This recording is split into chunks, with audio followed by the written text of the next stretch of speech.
award-winning Hollywood stars and one of my favorite comedians. Oh, excuse me, I'm desperate to go to the toilet. Let's start the show!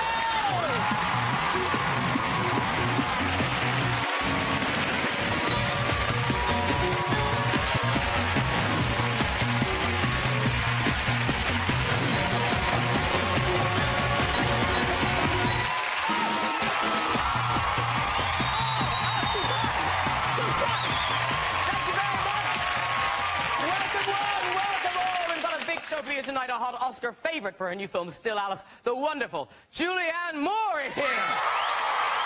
Yes. From the critically acclaimed Martin Luther King biopic, Selma, Cuba Gooding Jr. is on our show.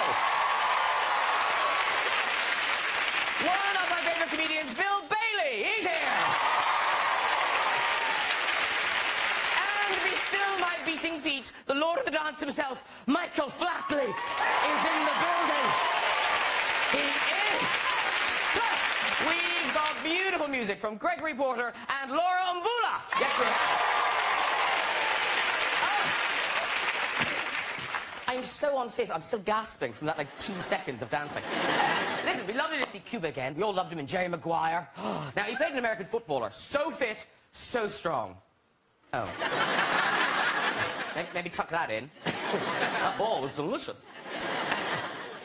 Flatley will be here talking about his farewell tour. Yes, you heard me. Farewell tour of Lord of the Dance. Now, I love the way the girls perform all that fast, intricate leg work. It's extraordinary. Mind you, you have to be careful not to overdo it.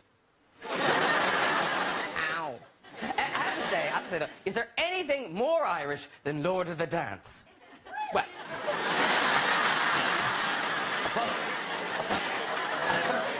from a pig in a green hat pushing a pint of Guinness in a super trolley.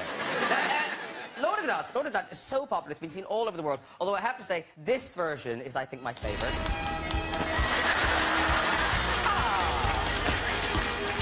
It's Dancing Chicks, everybody! Hey, let's get the guests on! Later we'll be having music from Gregory Porter and Laura Mvula, plus chat with Michael Flatley. But first, can I have the bill, please? It's Bill Bailey!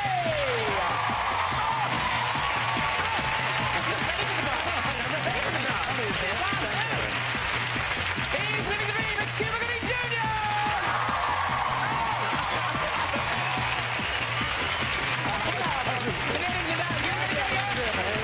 And wait, there's more, it's Julianne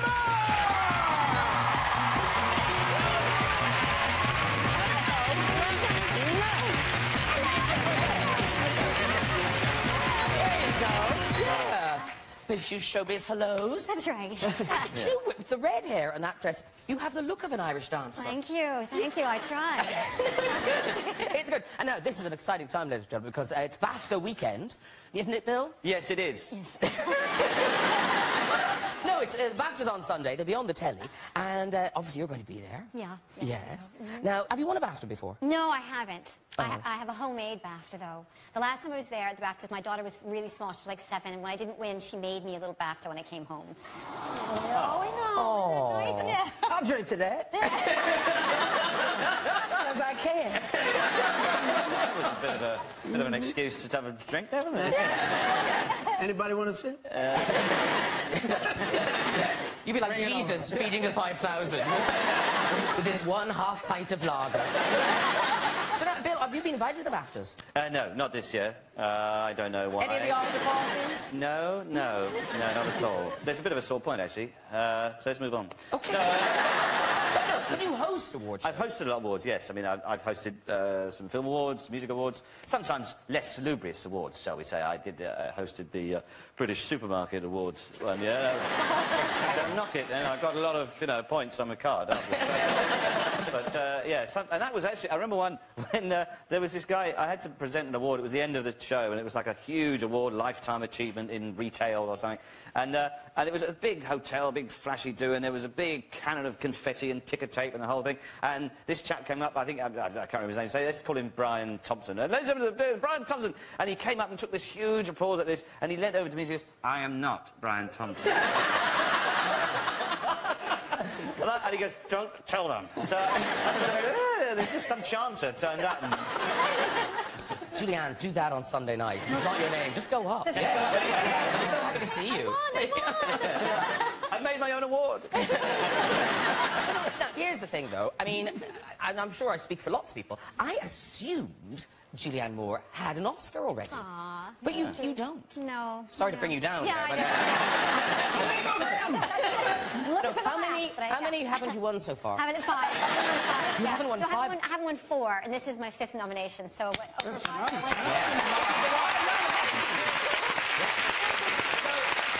One nomination. But you're 1 for 1. But you won. Yeah, but I only got 1 nomination. But you've never lost an Oscar. That's you right. damn right. Never lost an Oscar. 100% record. That's not 100%, see? Yeah. Whereas Julianne, what a loser. I've been doing consistent work for so many years. But listen, because your performance in Still Alice, which opens on the 6th of March, it's stunning. Thank You're you very much. so good in it. Wow. And it's not an easy film. It is an upsetting film. It's the story of a woman, Alice, Yeah. and she has early onset Alzheimer's. That's right. Yeah, she's diagnosed when she's 50 years old. She's successful in her career. She has a great marriage, wonderful children, and then suddenly this diagnosis happens. So it's pretty surprising.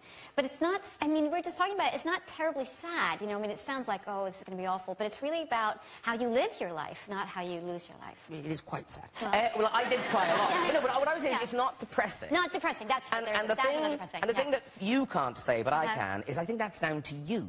Because you are, there's something about you, you're so full of grace in it. It's just, it's beautiful. You're kind of luminous throughout the film.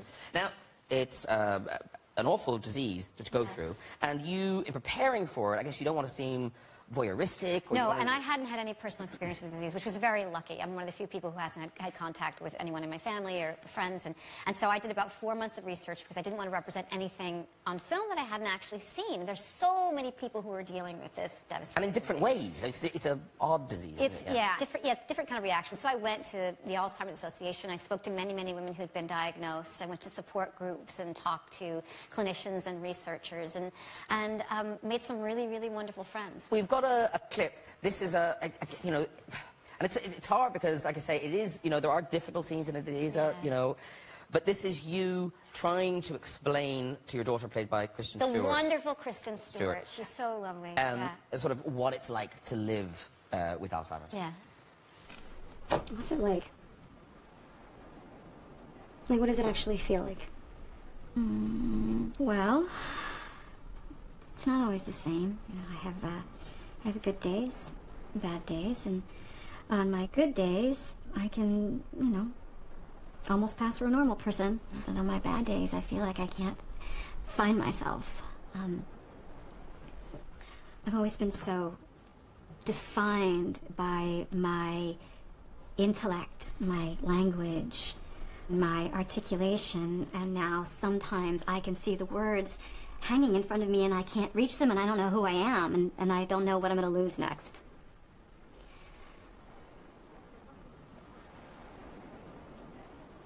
Sounds horrible.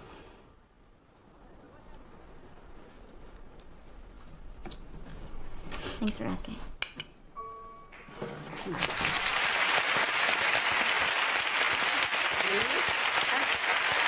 You know what?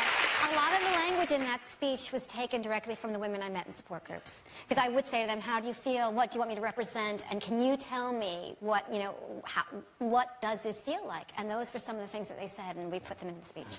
Now, the thing about you is you are in such a kind of wide spectrum of films. Right. You know, you have your serious roles, you have your funny films, your quite out there films. Yeah. And I read somewhere where you said when you're walking down the street and people kind of go, oh, you know immediately what movie they're going to say they like. That's right. If it's like a college, you know, a guy in college, it's going to be Big Lebowski. If it's a middle-aged woman, it's going to be The Hours. If it's a gay man, it's Far From Heaven. Dennis Quaid was very hot in That's it. right, he was, right? Yeah. You were in that? Oh, Yeah. Because Bill, do you get recognised in the street? Do you get mobbed when you go out? Because you're quite distinctive looking. Yes, yes.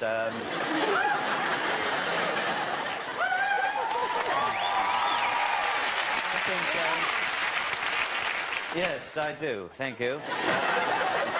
But it's in different ways, because I used to, I'll explain to you guys, I used to do a pop quiz, so it was like a Never Mind the Buzzcocks, and it was like, had a very young audience. And so I could tell, you know, I walked down the street, and so like a bunch of young guys would be walking, and you could tell but they had this sort of, a lot of young guys, they had this sort of strange idea about what celebrity is, you know, and how it should be. And you're supposed to have like an entourage or something, you know. And they would see me walking and they go, are you that bloke off the TV? I said, yeah. And he goes, what are you doing? Walking around like normal. Yeah. Well, it's like, he couldn't, he said, why aren't you, like, you know, in a sedan chair or something? Hovering in some new celebrity hover boot. I mean, it was very strange. But sometimes I get very odd things. I was waiting in traffic in London, and an old lady just got into my car. Just, she opened the door of the car and got in, and sat down, closed the door, and I said, oh, hello, can I help you? She says, yes, could you take me to Cricklewood, please? So I wasn't doing anything, so I did. I was sick of it, what am I going to do? I feel for you, because when people see you in the street, do you just kind of go, oh, God, here we go, when people see you in the street? Yeah, I mean, it's just part of the gig. It's just like, they want you to be exactly how you are, you know? Yeah. And if you're not, they're disappointed. It's like, hey, show me the money. Say it, just say it one time. Okay, show me the money. No, man, come on, jump up and down. But we're in church. You know? They'll kick us both out. Is it true that your daughter has now started annoying you with it at home? No, Piper? Yeah. No, she's nothing's annoying that Piper does. Aww. She's my little Shirley Temple. Does she try to annoy you? She tries to. Yeah, she does a little bit. Because, Julianne, when your kids were younger, didn't they have a thing where they didn't like you acting with other children? Well, they didn't like it if I was pregnant in a movie. You know, whenever I had to wear any kind of prosthetic thing or a stuffed thing or something like that, my son would come up and I remember poking and saying, take that off. And I didn't even know he knew what it was, you know, but they have this sense of, and it's like, that's not right, that's not, you know, that's not me, Mommy. That's right, it's competition. Wow, that's sort of creepy. Funny. Because how old is your son now? He's 17 now, okay. yeah. And he still says... No, he's... Hey! Yeah, no. But now, because now he's dating. He has a girlfriend, a very serious girlfriend. Oh, okay. Yeah, yeah. you know. And didn't he have the classic text? He sure did. He sure did. The danger. No, thank goodness. Just a message. Just like I picked up my phone and it said, hey, can I come see my baby now? And I was like, oh. And then it goes, and then he said, cringe. What I meant to say was, is that money in my account? Because I checked and I don't think it's there. So I'm like, I'm sure it'll be in by the afternoon, baby. I know, it's pretty cute. No, because texting, it's weird how everyone has that thing where it goes wrong. Now, this is mean. There's a lady in the audience. Where is Katie?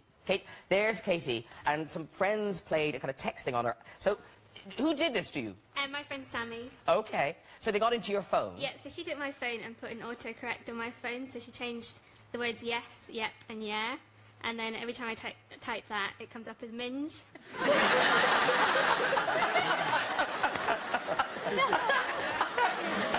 bad...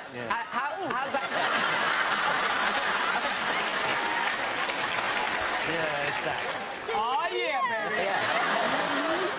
How badly did that go? So I text my dad that, my line manager, all my friends. Oh, poor Katie, poor Katie. But the thing is, texting isn't an exact science, and mistakes can happen. Now, here are some examples we found on the web. We like these. So, here's one. This is a dad thinking he's texting his wife. Hey, honey, did you pick up those assholes yet? Wrong person, Dad. Sorry, that was meant for your mother. Wait, what asshole? Do you mean me and my sister? Yes. This is a bit similar to Katie and her minge. I think I can say that. So this is someone, so they're texting someone called Foxy Llama. Hey, I was at a party last night and someone went on my phone and changed all the names. Who is this? By the sound of it, you sound sexy. What's the name? Foxy Llama. Damn right it is. Seriously, who is this? Your grandma.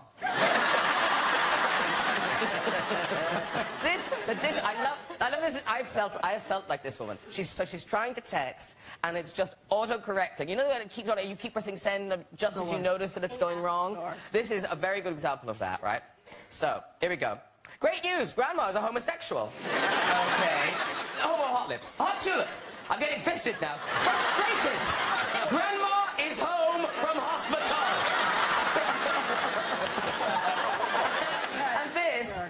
You thought your son was cringing with his gonna come and see you, baby. That's right. Try this for an autocorrect cringe, right? This is genius. Are you hungry? Starving. I thought you might be. There's a huge surprise waiting for you in the kitchen. It's your favorite. Love, Mom. I hope it's your shaved pussy. OMG. Please don't read that last text. It was the worst I read in my life. I meant pork. Shaved pork! I'm so sorry, Mom. Mom? Well done, all the Texans. Very good. Okay. Oh, my. I'm going to come back on that one. But, hey, here's the thing, something else. Something we can look forward to, ladies and gentlemen, of course, is Valentine's Day.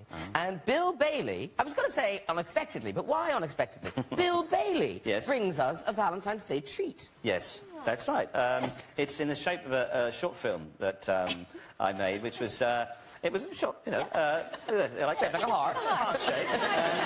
Made it like this. And basically, it was a song that I'd written, and the song was part of my stage show.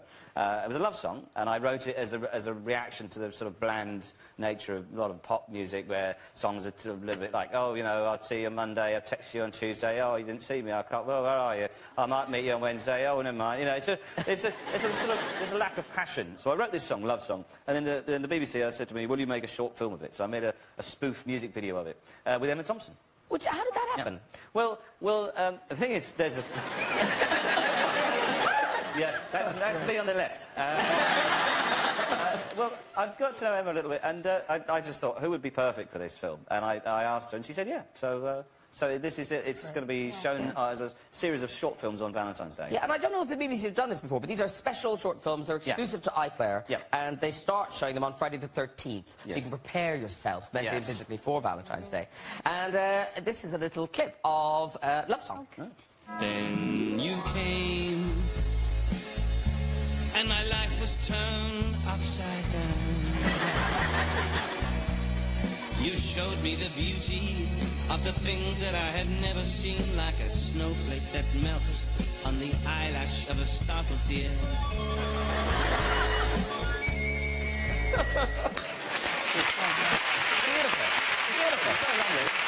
Beautiful, romantic, yes! I get to dress as a lollipop man.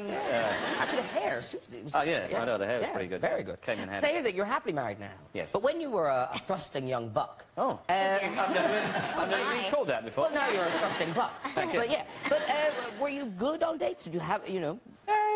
You know, I had some... Yeah, we're okay. I mean, the thing is, I mean, you know, when you're on a date for the first time, you don't know someone very well. I had one occasion when I realised that this wasn't going to work out, you know. And, you know, sometimes, you know, it might be somebody might say something like, they go, oh, hey, I've got these tickets for a band that you don't like. You know, I've got these James Blunt tickets. And you go, oh, well, maybe not. And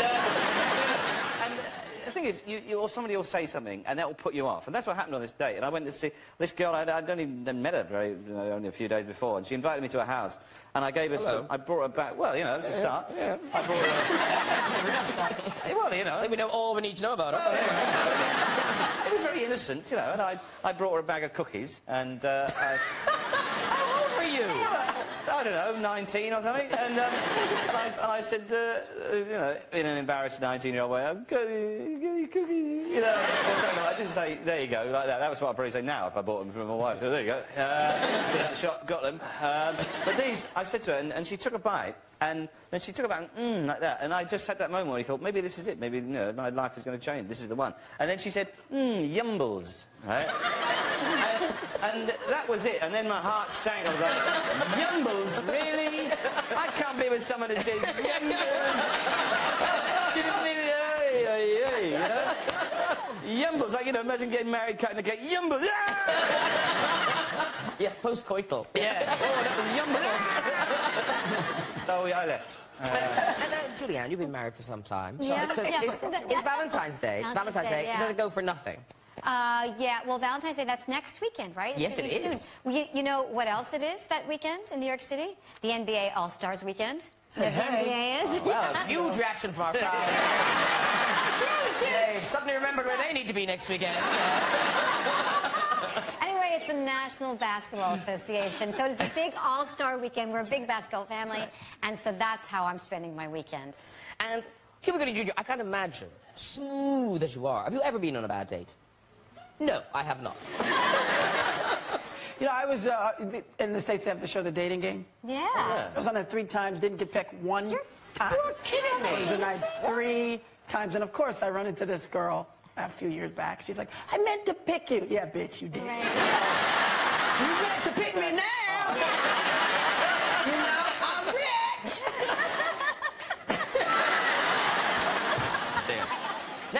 Gooding Jr., ladies and gentlemen, you bring us another Oscar hopeful. The movie Selma, which opens tonight. And this movie, it's such amazing reviews. It's a really kind of important slice of American history. So, so tell us about it. That's right. Well, the march on Selma, Alabama, with Dr. Martin Luther King was observed by the world. You know, it's not like today where you have social events with media and Twitter. It was people watched, you know, 2 or 3 stations on TV, and that's all they have. So you had the entire United States watching this first initial march, and these people being bludgeoned and beaten and just attacked by the authorities in Alabama. So the movie is the events that happened during that period and afterwards, and finally the eventual march. And I play Fred Gray, the attorney who represents him to actually enable him to do the march legally. So. And David Oyelowo obviously is amazing as Martin Luther King. But as you were saying, you play this guy who's alive. So That's presumably he visited the set, he was around. No, well, if he did, I was only there for a little bit of time because my character comes in towards the end of the piece. But I never got the opportunity. You never met him? Never. Oh, I just assumed you did. No, I didn't. Oh, what? Because I'm just that good an actor. Yeah. Research, Graham. You know, like, you got your cards. I don't need cards. Memorize. You learned your lines. You know what I'm saying? Listen, it is a remarkable. It sounds such a terrible thing, but it is an important film. It's you know, it's a story people should see, and a terrific cast. So here is a taste of Selma. He's got supporters. Detroit, New York, Los Angeles, inciting large-scale arrests and sympathy marches. I'm very aware of that, Mr. Hoover. What I do know is he's nonviolent. What I need to know right now, what's Martin Luther King about to do next? We must make a massive demonstration. You've seen how people travel across the country to attend tomorrow's march. Mostly white. I heard about the attack of innocent people. I couldn't just stand by. Looks like an army out there.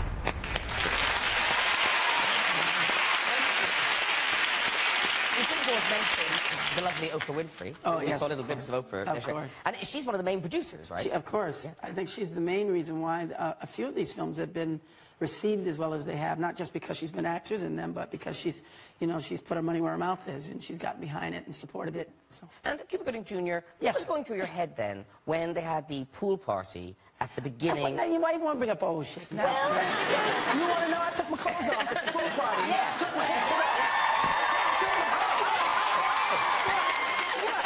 I'm in shape, dog. You are. When you shake, you gotta let that shit fly. I know.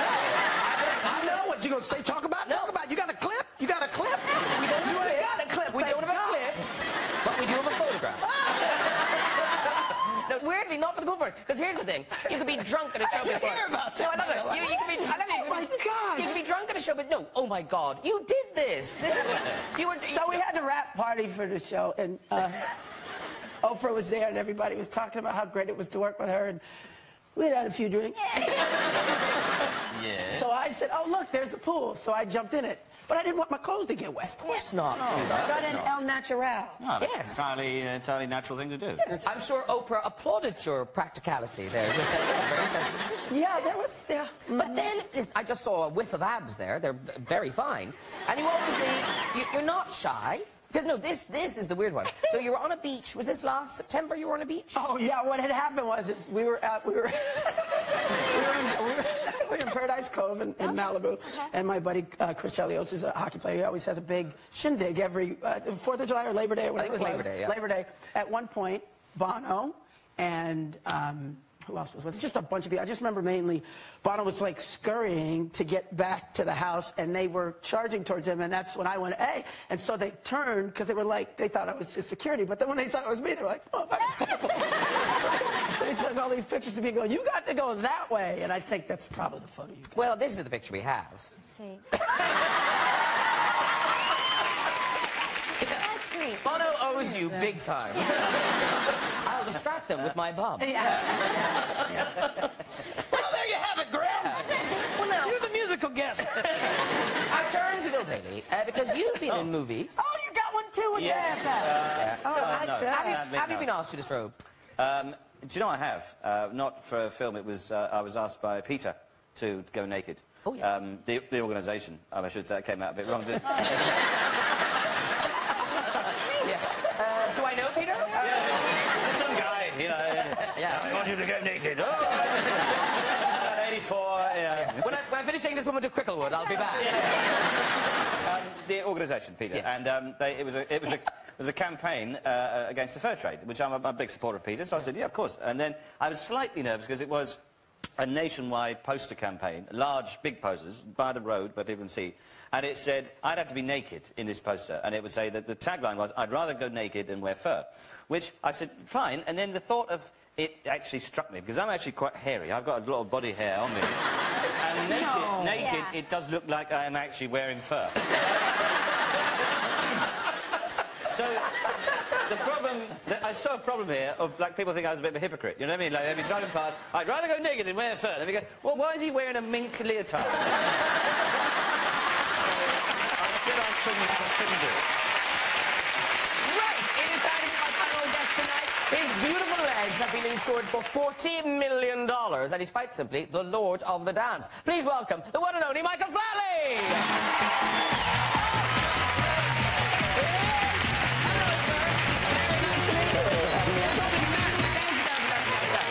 Hello, sir. Very nice to meet you. Bill Bailey, Michael Flatley, sit, there you go. Now, have you met everyone beforehand? No, hoping to get you in the show, though. Yeah, want to dance? Yeah. Good. Yeah, the world tour featuring Julianne Moore. Works for me. Now, ladies and gentlemen, it's lovely to see you, Michael Flatley, but you bring us tragic news. It's a farewell tour. Now, is it your farewell tour, or is it the Lord of the Dance is being packed away? What's happening? No, just me. Just you? Yeah, time to go. Why now? Well, it's just the right time, and, you know, I love this with all my heart, but I think my body can't take it anymore. And I'm just beaten and battered, and, you know, it's a long time I've been on the road, living out of a suitcase, and now we're blessed. We have some wonderful new young talent coming up. Young James Keegan, he's a superstar dancer now, and some terrific people, so please, God, they'll take over. Now, the Lord of the Dance tour, it's going everywhere. Is it 15 countries around the world? Yeah. But it is coming to London, which interests me, because that's where I live, on the 30th of March. It's going to the Dominion Theatre. Yeah. Which is a huge Fabulous. space. Yeah, fabulous theatre. Yeah. And the show, because I think in people's heads, they think they know what it is, but it's a lot more than that, isn't it? Well, I don't know what they think it is. Tell us it's more than that. It's more than that. Don't go with it's less than that. It's more than that. It's not as good as you think it is. Yeah. Let's go with it's better. Yeah. I think so. Well, I tell you what, to help you, this is a visual aid, some clips of the show that we put together. No matter what you go for in life, it's going to be tough. You're going to come up against brick walls, but you've got to find a way past it. Go over it, go under it, go around it, go through it. But find a way to the other side. If you have a dream, and you're willing to work for that dream, you can have anything in the world. Nothing is impossible.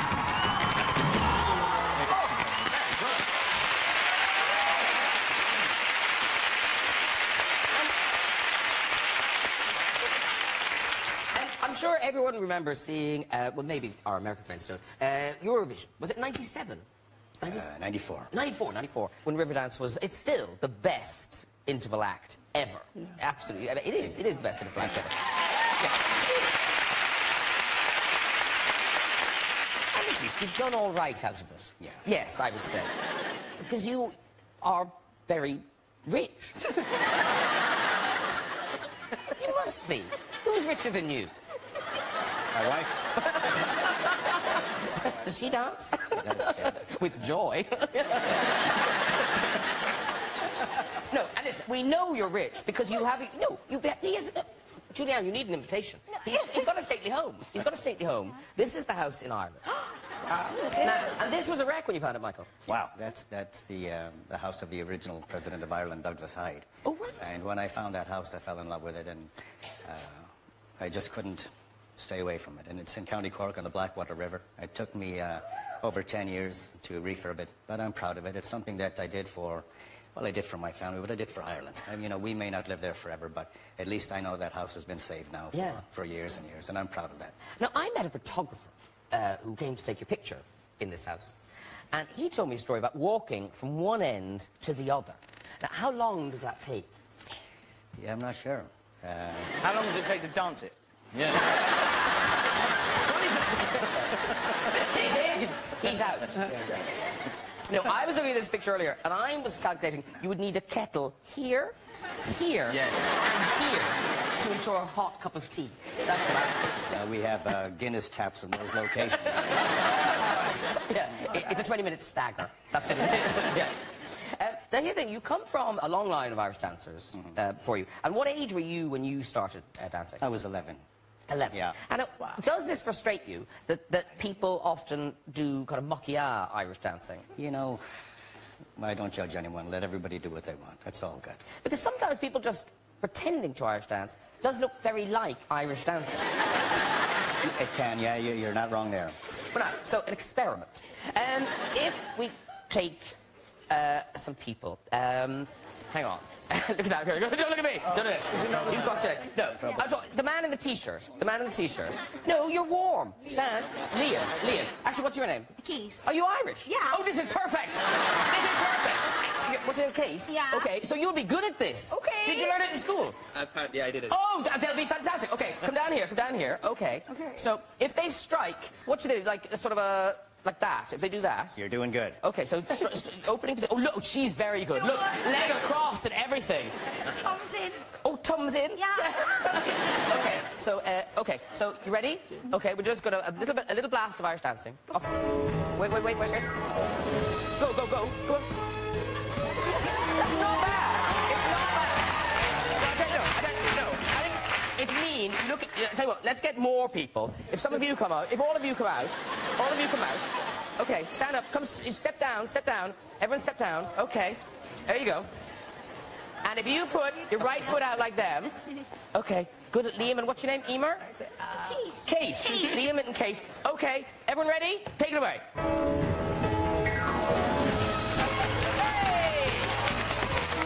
Come on, Liam. Kate, come on. Kate, get in there. Come on.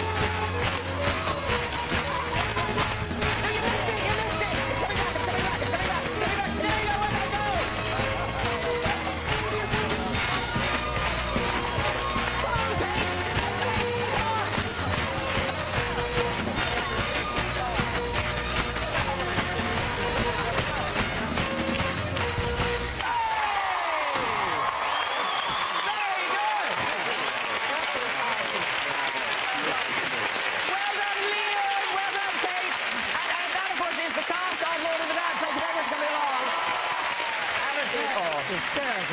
Oh, it's good, isn't it? It's good. It's exciting when they do it in a big group. It's great. That's right. Yeah. Okay, before we pay this week's visit to the Big Red Chair, it is time for music. Performing the beautiful track, Water Under Bridges. Please welcome Jazz Supremo, Gregory Porter, and our very own Laura Mvula.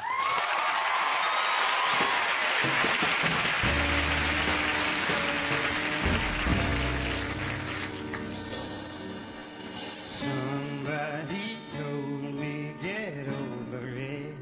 It's like water under bridges that have already burned. They say it gets better, it gets easier. The memories start to fade, and sad songs that always play start to hate. Do you remember the days we used to spend? Memories so strong it keeps me from moving on. If I could go back, I'd take our worst days, and our worst days are better than loneliness. Somebody told me get over it. It's like water under bridges that have already burned. It's like water under bridges that have already burned. Somebody told me get over it. It's like water under bridges that have already burned. They say it gets better, it gets easier, but who are they to say how fast or slow this pain goes? Do you remember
It's like water under bridges that have already burned.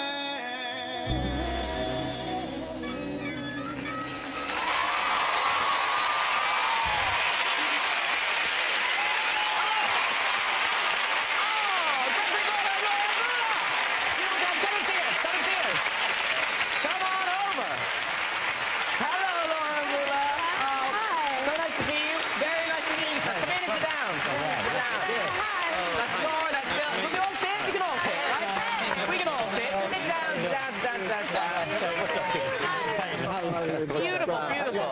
Thank you. Okay, it's like a wedding reception now. No, because the end bit, you need to sit in the right order. So you're there, you're there. Cuba, you're back in there. Back in there. Laura's next. No, Bill's next. I'll go. Okay, no, I'll go down the end. No, hang on. Now look what you've done. What? There's a gap in the fucking sofa. There we go. Understand me how to do. No, don't do that either. There's room. Get in there. Get in there. Bill Benny, get in there. There you go. Don't. Would you do that at home? Yes. Anyway, listen. Congratulations. That was absolutely beautiful. Thank you very, very much. That is off the album Liquid Spirit, the deluxe edition. Yes. The deluxe edition. And that's out now, right? That's out now, yes. Beautiful. Because you knew the song already. Oh, yeah. You're crying. From the days of dating. It's absolutely gorgeous. How did you guys, do you share a manager or something? How did this happen? No, I fell in love with her voice and in love with her as well. But I fell in love with her voice. Look at his face, bro. Right, before we go, let's make this week's visit to the red chair. Who is there? Hello. Hello, Graham. How are you? I'm fine, thank you. Good. What's your name? Marlene. Marlene. And where are you from, Marlene? South London. Okay. And what do you do in South London, Marlene? I've just retired, actually. Really? Yes. You look too young. Early retirement. Of course it was. And what did you do? I was an early years educator in a nursery school. Oh, okay. How long did you do that for? Oh, a long time. Nearly 30 years. Let's call it 40. Off you go with your story, Marlene. Well, I was working with a group of 3- and 4-year-old children when one little girl suddenly pipes up, "My mummy's name is Karen." Then all the other children start to chip in and say what their mother's names are. One little boy said nothing, so I asked him, "What's your mummy's name?" He says, "Mummy." So I said, "Well, yes, she's your mummy, but she has a name." But he didn't seem to understand. So I said to him, "What does Daddy call her?" He replied, "A fat cow." That's a joke. That's a joke. Can we flip on in? Flip on in or walk? Flip or walk? Flip walk.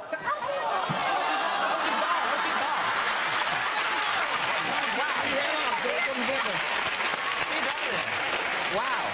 I think Marlene flipped us off.